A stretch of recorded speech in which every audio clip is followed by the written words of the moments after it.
Hello and welcome. My name is Zafar Iqbal, and you are watching the Mojo Story. Now, scores of ex-servicemen have not received their pensions for the month of April.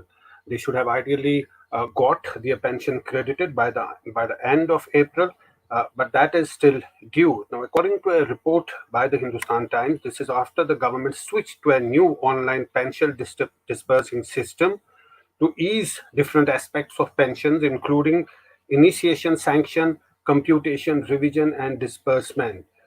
Now, the report quoting from the government's Defense Accounts Department said the veterans have not received their pension for April as they may not have submitted the mandatory last identification document, a life certificate that the pensioners are required to furnish every year.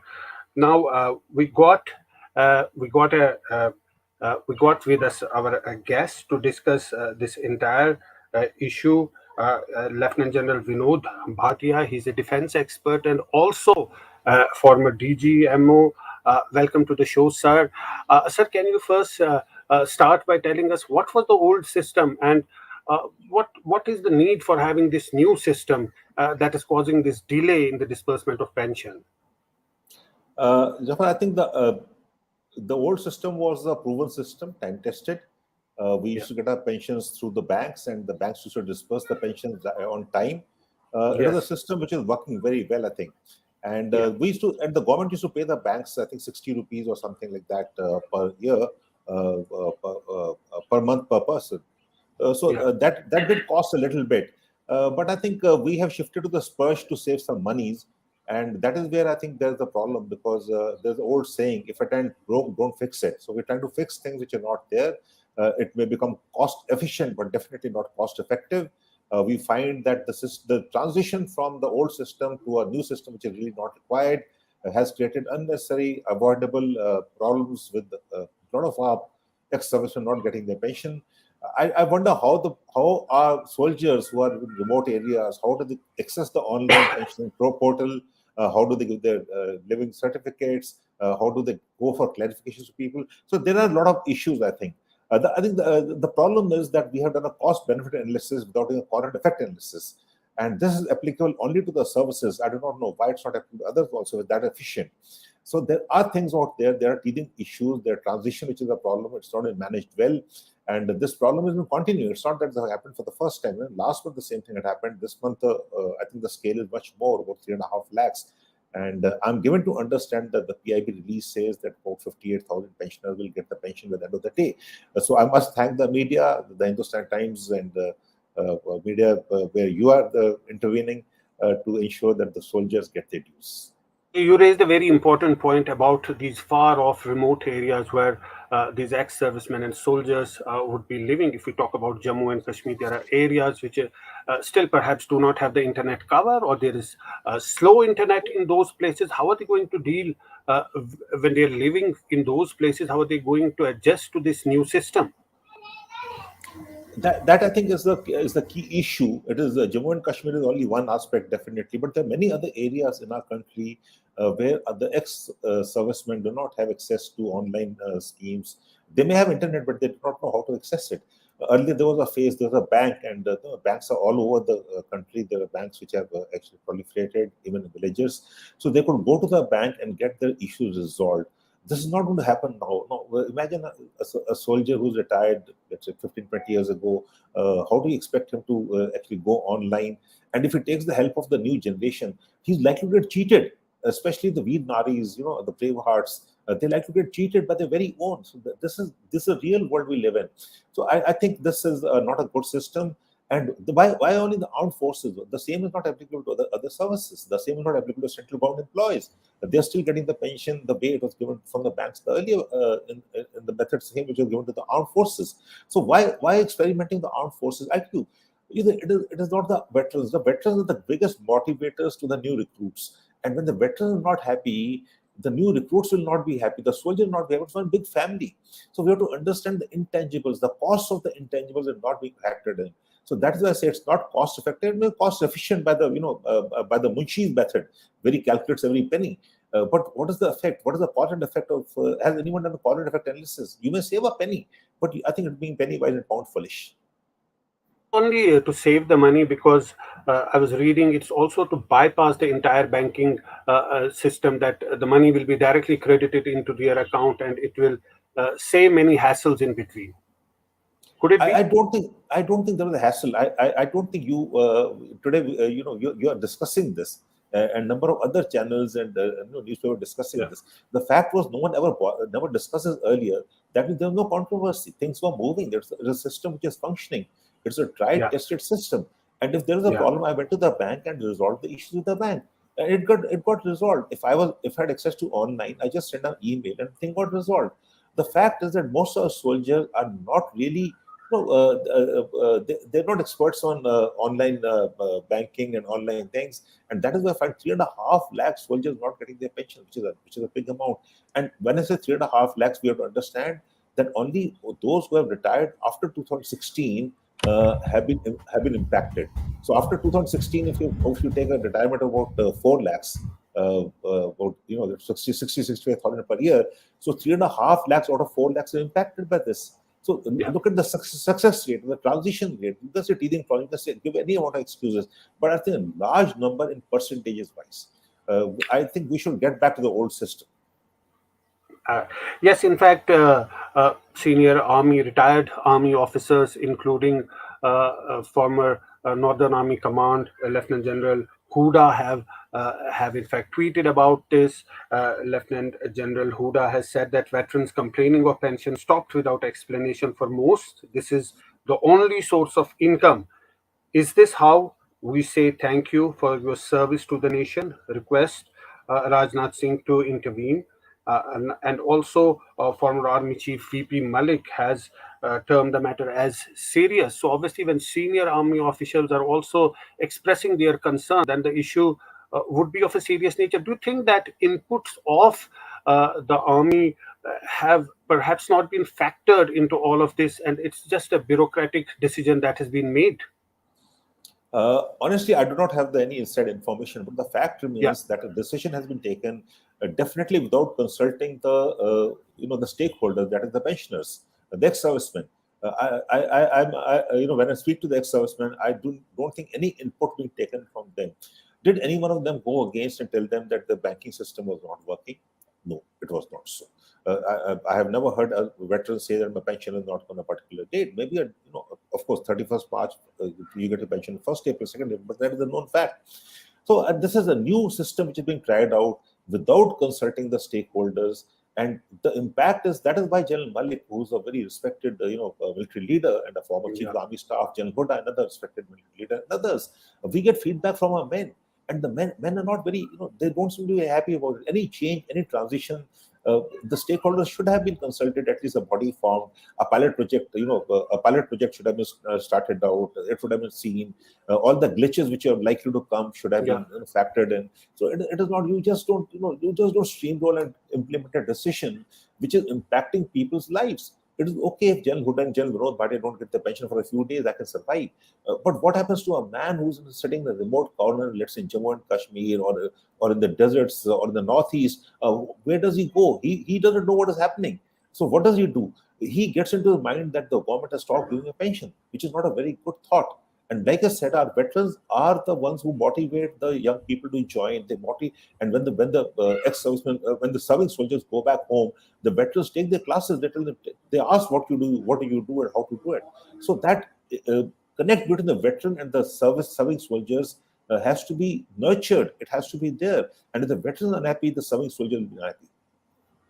Yes, and if you can tell us something about this certificate, this life certificate, we're told that it has to be submitted once every year, perhaps in November, but this time around it has to be done in April. That's also led to this confusion. Definitely. Earlier, we have to give a life certificate by end November. That's applicable to all pensioners Yeah, of all departments. It's not applicable only to the armed yeah, forces. But when you shift to a transition system, you should have taken the same signatures, the same inputs from the banks, and having seen that already, 6 months of pension has been given based on the death certificate or the life certificate of the last year. which was given in November. So why do you want another certificate that you are still living? The life certificate should not have been taken. And if it had taken, ample time should have been given. They should have been publicized. People should have been told about it. The methodology to give the life certificate. I can't go to a bank. So where do I go? I go to a pension distribution office. I don't know where that is. So I think the whole thing in planning and execution, I think has not been done well at all.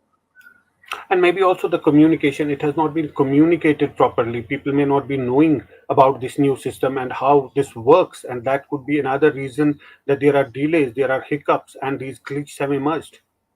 Absolutely, there has been no the communication has not been adequate at all. Yeah. It could have been much better. The people could have reached out. The regimental centers should have given it to their men. The banks should have also told, they should have gone through the banks and like I said, pilot project or have an overlap. If the Spurge is not functioning, the banks should have been asked to give it for another month, 2 months, or 3 months till the system comes into system matures and it gets ruggedized. This should have been done. I think the communication has been lacking. And for the benefit of our viewers, can you tell us something about this new system, Spurge? Many of our viewers would be watching the show and they would want to know what is this new system and how does it work? The working has to simple. The pension has to come to the recipient, the pensioner, and whether you get it to the bank or Spurge, if it is a functional system, Yeah. it's no problem Yeah. at all. But like I said earlier, the banks have been dispersing the pension through the banks and then charging some nominal amount to the government, and the system Yeah. functioning well. Now Spurge has been controlled. It has been it's a system which has been developed by the TCS on behalf of the pension department of the defense of the Department of Defense Accounts, the CGDA, the PCDA, and this system will take time to mature, will take time to work, and I don't think it will be any savings to the government as such. That's my feeling. I may be wrong totally, because in one hand we are outsourcing things. Even Yeah. Ordnance Factory Board, we have the Army Base Workshop. I was part of the Shiketkar committee, and Shiketkar committee had, we had recommended outsourcing so that there are no fixed costs and no wasted efforts and on the one hand, well, we asking the army to be more cost effective by outsourcing. On the other hand, we are getting the pensioners to do pension work ourselves, which is already outsourced earlier. So there is a conflict in our thought process itself, in our principles which we want to follow. On the one hand, we want to outsource, on the other hand, we want to control. Yeah. I think this is absolutely a wrong thing to do. The best thing to have been taken, all the stakeholders first. They should have taken the ex-servicemen's league and others. Their input should have been taken. The system should have tried out. And in any case, if there's a cost, I think it will be minimal cost. In case there's a cost saving in the long run, it'll be minimal because they would need to add to the manpower, and manpower costs are recurring costs because that manpower when they retire. And let me know that we are talking about. Give me a minute. See, when you talk of the tail, there are 6 lakh non-uniformed employees in the Ministry of Defense who get paid Right. from the Ministry of Defense. 6 Right. lakh, which is a big 6 number. lakh is a huge number. Yeah. Huge number. Vis-a-vis about 12.5, 13 lakh soldiers, sailors, air warriors. So Yeah. that is where we have to cut down, and we are adding to that. So that is something which I cannot comprehend really. Yes, it's difficult to get an understanding what was the logic behind this. But also, besides communication, also you think there's some training is also needed to be imparted to the ex-serviceman to learn how this process works. How do you train ex-servicemen? They're No, but distributed. at least through advertisements, through some sort of a campaign that this is the new system and this is how you go about it. Everybody needs to have some I sort of think an it's understanding. I think it's a very major exercise to, the outreach would have been colossal. That's what it should have been done through the regimental centers. Time Yeah. should have been given. So that has not been done. People who go on pension, they should have been, it'll be done later. But the point is, though, those who already gone on pension, how do you train them? Today, when we have that, we have a month before you go on pension where you get to the regimental center. So yes, they will be given the training. They'll be given the told how to go about it. But what happens to the ex-servicemen already? The old people, some of them are very old. They're still Yeah, yeah. living. So they are the ones who actually need the pension. And if I am in a village and I go to a young man and tell him, okay, do that, I'm likely to lose out. Maybe I'll get cheated. Cyber crime is so easy nowadays. He may just divert my pension to his accounts. Me not even knowing and it. Where do I and go? you need a smartphone or a laptop or a Correct. computer and internet. There are many things involved. It's not just physically you go to a bank and you get your things done. Yeah, absolutely. There's no face. So that's why I'm saying if I take a help of someone whom I trust, but he can cheat me also. So then let a lot of other issues. I think the cost, we are being cost efficient and not cost effective. So that is the but it, underlying it fact. but it can't be reversed now. The process has been set into motion. uh, there's an old saying: you cut your losses. Uh, Hmm. uh, it won't be a bad idea to cut losses. Yes, if 160 odd crores have been given to a company, if it is not working, let's get back to the old system. We should cut our losses, but Yeah. it should not impact the ex-servicemen. Like I said, they are the ones who motivate the serving soldiers. They are the ones who carry the flag for the serving soldiers. So let us make sure that the man who's the most important instrument of our security forces, of our defense of the nation, his morale and motivation is not impacted. Yeah. In fact, Rahul Gandhi has also tweeted, if we can put up that tweet, he has in fact tweeted that one rank one pension के धोखे के बाद अब मोदी सरकार all rank no pension uh, कर रही है. सैनिकों का अपमान देश का अपमान है. सरकार को पूर्व सैनिकों के पेंशन जल्द से जल्द, मतलब एक्चुअली ही एक्सप्रेस्ड हिज कंसर्न, जल्द से जल्द देनी चाहिए. So, but the point is, what is the larger picture? Do you think that it's also linked some way to the OROP? No, I don't think so. I think it's Yeah, not linked to the OROP. OROP is a separate issue altogether. This is a case of disbursement of pension which is already authorized and which has been given. So it's got nothing to do with OROP. You see, everything cannot become political. I think we should look at the soldiers, the ex-servicemen, more than being a political issue. A decision may have been taken in good faith by the government to save some monies. The defense budget stressed in any case their national competing pride in national level. So there are major issues. But the underlying fact is that the ex-servicemen should get their pension, rightful entitled pension, at the date and time when it is due. So that should be done. And if that is not done, the transition is not been managed well, the communication is not been managed well. There are a lot of lacunas in this. And you have changed the system. Why only for the ex-servicemen? Why not for all central government employees? If it's such a good system, then please change it for all the central government, state government employees also. So don't keep experimenting with established norms, established procedures, established policies for the ex-servicemen. And if the armed forces want to go for outsourcing, and here we are, instead of going for outsourcing, we are now going for in-house disbursement of pensions. as you said, the system may have been started in good faith, but it needs a lot of a lot of measures to streamline it. What are some of the measures that you can suggest? Now that decision has been taken, I think we should have had, if the Spurs cannot manage it, let's not hurry it up. Let the banks Yeah, continue. Let the two systems work parallel, right? So yeah, let's have an overlap over 6 months. If let's say on the 30th of the month, if the Spurs does not give pension, tell the banks to give it on the next. So at least the pensioners get their pension, and then you get another 29 days to get the system right, and do yeah. that again for a few more months. So just don't take a sudden. It's not a Fauji decision that it has to be implemented in so and so time. There's nothing so great about it. But the army is of course time bound, and we do everything on time. But this is not army. This is something much more. We have to look after men, and that is why I say let the two systems run parallelly. And Yeah. where you find that 3.5 lakh pension not being given, not about 5 lakhs, that's not a percentage of pension not being given. So let the banks tell the banks next day, okay, you do it today.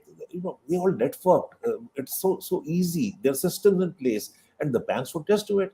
And you pay the banks and get Yes. the system stabilized. The transition has not been taken care of. Transition management is a major problem. It has just not been managed. We've not thought through it actually.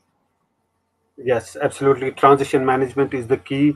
Let there be a slow transition. Let it not be abrupt ending of one system and the abrupt start of another system. Let the two systems work parallelly till there is a evolution of a sort, and one system gives way to another system. Thanks so much for this clarity and for giving us an insight and idea about this entire process. Thanks so much, General Bhatia, for joining us.